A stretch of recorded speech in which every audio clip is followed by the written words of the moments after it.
कहानी एक साधारण अपार्टमेंट कॉम्प्लेक्स में शुरू होती है, जहां एडन नाम का एक लड़का शांति से सो रहा होता है। सुबह बिल्कुल सामान्य लगती है, लेकिन तभी एक अजीब और डरावनी आवाज उसे झकझोर कर जगा देती है। उसका दिल तेजी से धड़क रहा होता है। वह समझ नहीं पाता कि आवाज कहां से आई। वह बिस्तर से उठता है और डरते डरते दरवाजे से बाहर झांकता है, लेकिन गलियारा पूरी तरह खाली होता है। दिल में डर लिए वह टीवी चालू करता है, लेकिन कोई भी कार्यक्रम नहीं चल रहा होता। तभी एक आपातकालीन चेतावनी गूंजती है, जो सभी को घर में रहने और बाहर न निकलने की हिदायत देती है। वह हैरान और डरा हुआ है। जैसे ही वह इस बारे में सोचता है, वह बाहर से तेज चीखें सुनता है। एडन बालकनी की ओर दौड़ता है। नीचे का दृश्य उसकी रूह कंपा देता है।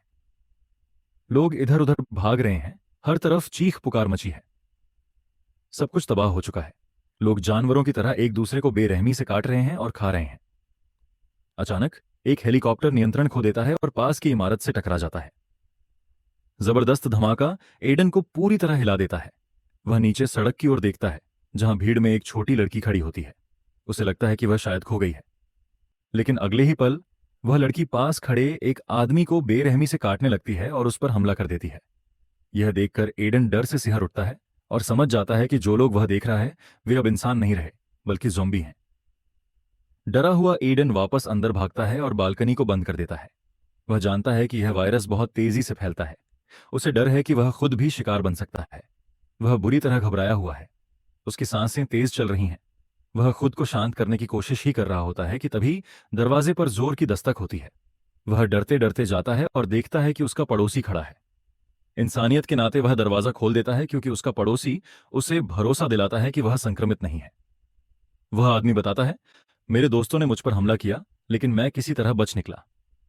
एडन, जो उसे ध्यान से देख रहा होता है, उसकी गर्दन पर काटने का निशान देख लेता है और समझ जाता है कि वह ज़ॉम्बी बनने वाला है। जब एडन अभी यह तय ही कर रहा होता है कि क्या करे, तभी उस आदमी की आंखें सफेद होने लगती हैं। अपनी सुरक्षा के लिए एडन एक चाकू उठा लेता है। जैसे ही वह आदमी बाथरूम से बाहर आता है, वायरस उसके शरीर पर असर दिखाने लगता है। उसकी आंखें पूरी तरह सफेद हो चुकी होती हैं। उसका पूरा शरीर अजीब तरह से मरोड़ खाने लगता है। उसके मुंह से खून बहने लगता है और वह एक ज़ॉम्बी में बदल जाता है। एडन चिल्लाता है, मेरे घर से बाहर निकलो, लेकिन वह आदमी अब उसकी ओर बढ़ रहा होता है। अपनी जान बचाने के लिए एडन कोई चीज उठाता है और उसे मारकर बाहर धकेल देता है। फिर दरवाजा जोर से बंद कर देता है। दरवाजे के छेद से वह देखता है कि उसका पड़ोसी नीचे गिर जाता है। बाहर मौजूद सारे ज़ॉम्बी भूखे शेरों की तरह उस पर टूट पड़ते हैं। कांपते हाथों से एडन दरवाजा बंद करता है और उसके आगे भारी फर्नीचर लगा देता है। वह डरा हुआ भी है और यह भी जानता है कि वह पूरी तरह अपने अपार्टमेंट में अपार्टमेंट में अकेला है। अपने मैसेज चेक करते हुए उसे अपने माता पिता का संदेश मिलता है। उन्होंने लिखा होता है, शहर तबाह हो रहा है, सभी सड़कें बंद हैं, हम तुम तक नहीं पहुंच सकते, बस अंदर ही रहो और जिंदा रहो। शाम बीत जाती है। उदासी और तनाव उसे घेर लेते हैं। खुद को होश में रखने और मजबूत बनाए रखने के लिए वह प्रेरणादायक नोट्स लिखता है और पूरे घर में चिपका देता है। वह अपने खाने को एक जगह रखता है और उसे इस तरह बांटता है कि वह ज्यादा से ज्यादा दिनों तक चल सके। दिन बीतते हैं और एक हफ्ता गुजर जाता है। वह हर दिन अपने लैपटॉप पर वीडियो डायरी रिकॉर्ड करता है, ताकि उसे लगे कि वह किसी से बात कर रहा है। वह रोज अपने माता पिता को फोन करने की कोशिश करता है, लेकिन कोई जवाब नहीं मिलता। पानी खत्म हो जाता है, नल भी सूख जाते हैं, पानी की हर एक बूंद बहना बंद हो जाती है। अब तो खाना भी बहुत कम बचा है। उसे लगता है कि वह शहर का आखिरी इंसान है। एक दिन कंप्यूटर इस्तेमाल करते समय उसे छत से एक आवाज सुनाई देती है। वह खुद को खतरे के लिए तैयार करता है। अचानक वेंट टूट जाता है और एक जंबी औरत एडन पर हमला कर देती है। वह डर के मारे पीछे हटता है, लेकिन ज़ॉम्बी फिर भी उस पर झपटती है। एडन बचते हुए पीछे हटता है और किसी चीज से उसके सिर पर वार करता है और आखिरकार उसे मार देता है। इस बार वह जिंदा बच जाता है। यह पहली बार है जब वह किसी इंसान को मारता है और यह उसके लिए बहुत दर्दनाक होता है। वह घबरा जाता है। वह लाश को एक तरफ धकेलता है और वेंट को सर्फ बोर्ड से बंद कर देता है और टेप से अच्छी तरह सील कर देता है, ताकि कोई अंदर ना सके। मुश्किलें दिन ब दिन बढ़ती जाती हैं और वह गहरी उदासी में डूब जाता है। एक दिन उसका फोन बजता है। यह उसकी मां का वॉइसमेल होता है। उसके दिल में उम्मीद जाग उठती है। आखिरकार उसकी मां ने उसे संदेश भेजा होता है। वह संदेश सुनता है। उसकी मां बताती है कि उनके पास ज़ॉम्बी पहुंच गए हैं और उसे नहीं पता कि वे फिर कभी मिल पाएंगे या नहीं।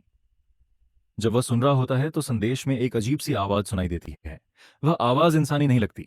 साफ साफ हो जाता है कि ज़ॉम्बियों ने उसके माता पिता पर हमला कर दिया है। आखिर में वह अपने माता पिता की मरती हुई चीखें सुनता है और लाइन कट जाती है। यह उसके जीवन का सबसे कठिन पल होता है। वह कई दिनों से एक कॉल का इंतजार कर रहा था, लेकिन जब संदेश आता है तो वह उनकी मौत का होता है। एडन जमीन पर गिर पड़ता है। उसने जिंदा रहने की सारी उम्मीद खो दी होती है। उसने अपना परिवार खो दिया। इसी वजह से वह अपनी जिंदगी खत्म करने का फैसला करता है। वह कैमरा चालू करता है और अपना चेहरा देखता है, जो पूरी तरह थका हुआ होता है। वह रिकॉर्ड करना शुरू करता है और कहता है, मैंने बहुत कोशिश की, लेकिन अब मेरे अंदर हिम्मत नहीं बची। पानी खत्म हो गया है और खाना भी लगभग खत्म है। बिजली भी चली गई है और भूख और प्यास से मरने से बेहतर है कि अभी सब खत्म कर दूं। वह वीडियो बंद करता है, रस्सी से फंदा बनाता है और कुर्सी पर चढ़ जाता है। लेकिन इससे पहले कि वह अपनी जान ले सके, उसकी नजर सामने वाली खिड़की पर पड़ती है। सामने वाली इमारत में एक लड़की खड़ी होती है, एक जिंदा इंसान, ज़ॉम्बी नहीं। उसे देखकर एडन को ऐसा लगता है जैसे उसे एक नई जिंदगी मिल गई हो। उसी पल एडन हार मान लेता है और नीचे उतर आता है। जल्दी में नीचे उतरते समय उसका दम घुटने लगता है। खांसते हुए वह खिड़की की ओर दौड़ता है। लड़की उसे देख लेती है। पहले तो लड़की को लगता है कि एडन ज़ॉम्बी है, इसलिए वह पर्दा खींच लेती है। लेकिन एडन के अंदर उम्मीद होती है। वह अगली सुबह तक खिड़की के पास बैठा रहता है, लड़की का इंतजार करते हुए। जैसे ही वह दिखाई देती है, एडन कागज पर हाई लिखता है। लड़की समझ जाती है कि एडन ज़ॉम्बी नहीं है। वह भी वैसा ही महसूस करती है। वह भी खुशी से हाई लिखती है और यहां 42 दिनों बाद वे दोनों मुस्कुराते हैं। एक दिन वे लिखकर बात करते हैं। लड़की का नाम ईवा होता है। ईवा एडन से पूछती है कि क्या उसके पास खाना है। एडन कहता है कि नहीं, लेकिन उसके पास पानी है। कुछ दिन बीतते हैं और एक दिन जोरदार बारिश होती है। एडन पानी पाकर बेहद खुश हो जाता है। वह कंटेनर बालकनी में रख देता है ताकि पानी इकट्ठा कर सके। हफ्तों बाद वह नहाता है। वह जानता है कि ईवा के पास पानी नहीं है, इसलिए वह उसे पानी देना चाहता है, लेकिन वह बाहर नहीं जा सकता। बहुत सोच विचार के बाद उसे एक उपाय सूझता है और वह कपड़ों को बांधकर एक रस्सी बना लेता है। वह रस्सी को गेंद की तरह लपेटता है और ईवा की ओर फेंक देता है। जैसे ही ईवा उसे पकड़ती है, एडन रस्सी के सहारे उसे पानी भेजता है। लेकिन जैसे ही बोतल रेलिंग से टकराती है, तेज आवाज गूंजती है जो ज़ॉम्बियों को आकर्षित कर लेती है। रस्सी देखकर ज़ॉम्बी इमारत पर चढ़ने लगते हैं और एडन यह सब देखता है। ईवा को बचाने के लिए एडन ज़ॉम्बियों का ध्यान भटकाने के लिए उन पर एक बोतल फेंकता है और वह सफल हो जाता है। ज़ॉम्बियों का ध्यान एडन की ओर चला जाता है और एक ज़ॉम्बी उसकी ओर चढ़ने लगता है। एडन एक बेसबॉल बैट तैयार कर लेता है। जैसे ही ज़ॉम्बी उसके पास आता है, एडन पूरी ताकत से उसके सिर पर वार करता है और उसे मार देता है। वे ज़ॉम्बियों से बच जाते हैं, लेकिन समस्या अभी भी रहती है। वे भूखे हैं। एडन जानता है कि अगर वह खाना नहीं ढूंढेगा तो वह मर जाएगा। अगर वह खाना ढूंढने का जोखिम उठाए तो उसके बचने की संभावना है। यह सोचकर वह आखिरकार 45 दिनों बाद घर से बाहर निकलता है। वह चारों ओर देखता है और कोई ज़ॉम्बी नहीं पाता। वह अपने पड़ोसी की लाश देखता है। वह जल्दी से उसकी जेबें टटोलता है ताकि घर से खाना चुराने के लिए चाबियां मिल सकें। लेकिन तभी ज़ॉम्बियों का एक झुंड आ जाता है। एडन समझ जाता है कि उसके पास समय नहीं है। वह अपने अपार्टमेंट में वापस नहीं जा सकता। बचने के लिए वह लाश के बगल में लेट जाता है, अपने ऊपर एक और लाश डाल लेता है और मरा हुआ बनने का नाटक करता है। पुरानी लाश की बदबू से ज़ॉम्बियों को लगता है कि एडन मर चुका है, इसलिए वे उसे नजरअंदाज कर आगे बढ़ जाते हैं और उसकी जान बच जाती है। ज़ॉम्बियों के जाने के बाद वह उठता है और पड़ोसी के घर में घुसता है। वह देखता है कि बिस्तर पर एक लाश पड़ी होती है। वह यह नहीं जांचता कि वह ज़ॉम्बी है या नहीं, इसलिए वह रसोई में चला जाता है। खाना देखकर उसकी खुशी का ठिकाना नहीं रहता। वहां तो खजाना होता है, ढेर सारा डिब्बा बंद खाना न और पानी। वह जल्दी जल्दी सब समेटने लगता है, तभी अचानक अंधेरे से कोई उस पर हमला करता है। जिसे वह लाश समझ रहा था, वह ज़ॉम्बी निकलता है। अपनी जान बचाने के लिए एडन उसके सिर पर लैंप मार देता है, लेकिन यह ज़ॉम्बी इतनी आसानी से नहीं मरता। वह फिर से हमला करता है और एडन खुद को बचाने के लिए झुक जाता है। इस बार उसे हर हाल में ज़ॉम्बी को मारना होता है, वरना वह संक्रमित हो सकता है। वह एक आइस पिक उठाता है और पूरी ताकत से ज़ॉम्बी पर वार करता है और उसे मार देता है। आखिरकार एडन सामान लेकर घर लौट आता है। उसे एहसास होता है कि ज़ॉम्बी ने उस पर हमला किया था। क्या उसके शरीर पर कोई चोट या काटने का निशान है? जांच करने के बाद वह खुद को साफ करता है। खाने के साथ साथ उसे 2 वॉकी टॉकी भी मिलते हैं। उसे खाने से ज्यादा खुशी वॉकी टॉकी की होती है, क्योंकि वह अकेला है और उसे किसी से बात करने की जरूरत है।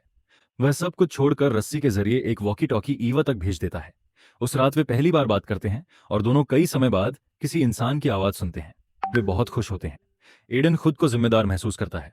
वह अपने और ईवा के लिए खाना इकट्ठा करने का फैसला करता है और जिप लाइन के जरिए उसे पहुंचाने लगता है। आज वह एक नया तरीका सोचता है। वह सोचता है, क्यों ना वेंटिलेशन डक्ट से दूसरे अपार्टमेंट में जाया जाए। यह सोचकर वह दूसरे अपार्टमेंट में जाता है और ढेर सारा खाना देखकर खुश हो जाता है। वह वॉकी टॉकी पर ईवा को बताता है। ईवा खुश होती है, लेकिन उसे कहती है, तुम्हें यहां नहीं आना चाहिए था। अगर यहां कोई ज़ॉम्बी होता तो हमें पता चल जाता। अचानक एडन के पीछे कोई आ जाता है। वह एक बूढ़ा आदमी होता है। उसे देखकर एडन चौंक जाता है, लेकिन उसे एहसास होता है कि बूढ़ा आदमी ज़ॉम्बी नहीं है। बूढ़ा आदमी पूछता है, तुम यहाँ क्या कर रहे हो और कहाँ से आए हो? एडन समझाता है, मैं वेंट से आया हूं और मुझे खाने की जरूरत है। बूढ़ा आदमी अच्छा होता है। वह एडन को बैठाता है, उसे खाना देता है और घर ले जाने के लिए सामान भी देता है। जैसे ही एडन जाने वाला होता है, बूढ़ा आदमी पीछे से उस पर हमला कर देता है। जब एडन होश में आता है तो वह एक कमरे में होता है। सामने एक बिस्तर होता है। उसके सामने एक जंबी औरत उस पर हमला करने की कोशिश कर रही होती है। बूढ़ा आदमी बैठकर सब देख रहा होता है। एडन पूछता है, क्यों?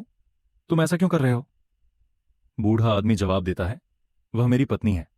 मैं उससे प्यार करता हूं। मैं उसे छोड़ नहीं सकता, इसलिए मैं उसे जिंदा रखने के लिए इंसानों को खिलाता हूं। यह सुनकर एडन छटपटाने लगता है। अपनी जान बचाने के लिए वह रस्सी खोल देता है और बूढ़ा आदमी उसे रोकने की कोशिश करता है। एडन बूढ़े आदमी को उठाता है और उसे उसकी जंबी पत्नी की ओर फेंक देता है। वह उसे खा जाती है और एडन बच जाता है। इससे पहले कि वह निकल सके, उसे ईवा का कॉल आता है, जो बताती है कि जंबी उसके अपार्टमेंट में घुस आए हैं। उसे किसी भी हाल में ईवा को बचाना होगा, इसलिए वह ईवा की बालकनी की ओर छलांग लगाता है, लेकिन उसका संतुलन बिगड़ जाता है और वह गिरने लगता है। ईवा तुरंत वही रस्सी फेंकती है जिससे वे सामान का आदान प्रदान करते थे। बिना समय गंवाए एडन ऊपर चढ़ता है, लेकिन एक ज़ॉम्बी उस पर हमला कर देता है। ज़ॉम्बी उसके पैर से लटक जाता है। वह भी ऊपर चढ़ सकता है। एडन ईवा को चिल्लाकर बताता है। ऊपर जाने के बजाय वह नीचे वाले अपार्टमेंट की ओर झूलता है और रस्सी काट देता है। वह ईवा से नीचे कूदने को कहता है। ईवा डर जाती है, लेकिन एडन की हिम्मत देने से वह नीचे वाले अपार्टमेंट में कूद जाती है। आखिरकार वे आमने सामने मिलते हैं। वे बहुत खुश होते हैं। एडन कहता है कि यहां बहुत शोर हो रहा है। ज़ॉम्बी जल्द ही आ जाएंगे और उन्हें निकलना होगा। वे भागते हैं और ज़ॉम्बियों की बड़ी भीड़ से सामना होता है। वे किसी तरह एडन की इमारत तक पहुंच जाते हैं, लेकिन तभी आफत आ जाती है। ईवा अंदर चली जाती है, लेकिन एडन पर ज़ॉम्बी हमला कर देते हैं। एडन अपने बेसबॉल बैट से ज़ॉम्बियों से लड़ता है। वह उन्हें मारता है और अपार्टमेंट में घुसते ही फूट फूट कर रोने लगता है। वह खून से लथपथ होता है। वह उससे कहता है, मुझे मार दो, मैं जल्द ही ज़ॉम्बी बन जाऊंगा। वह बालकनी की ओर जाता है और अपनी शर्ट उतार देता है। वह बालकनी से कूदने ही वाला होता है कि ईवा उसे रोक लेती है और कहती है, एडन तुम ठीक हो? वहां कोई काटने का निशान नहीं है। यह सिर्फ ज़ॉम्बी का खून है। वे दोनों जिंदा होते हैं। वे बहुत खुश होते हैं। एक दूसरे को सुरक्षित देखकर उनके दिल में फिर से जिंदगी की उम्मीद जाग उठती है। लेकिन इससे पहले कि वे अपनी मुलाकात का जश्न मना सकें, बाहर फिर से ज़ॉम्बियों की आवाज आती है। वे जल्दी से दरवाजे के सामने फ्रिज रख देते हैं। वे एक दूसरे से वादा करते हैं कि वे इस ज़ॉम्बी डरावने सपने से बाहर निकलेंगे और जिंदगी साथ जिएंगे। वे एक दूसरे को गले लगाते हैं और फिल्म उनके फिर से मिलने के साथ खत्म हो जाती है। आगे और भी ऐसी ही मूवी एक्सप्लेनेशन देखने के लिए कमेंट में नेक्स्ट लिखना न भूलें। Thanks for watching.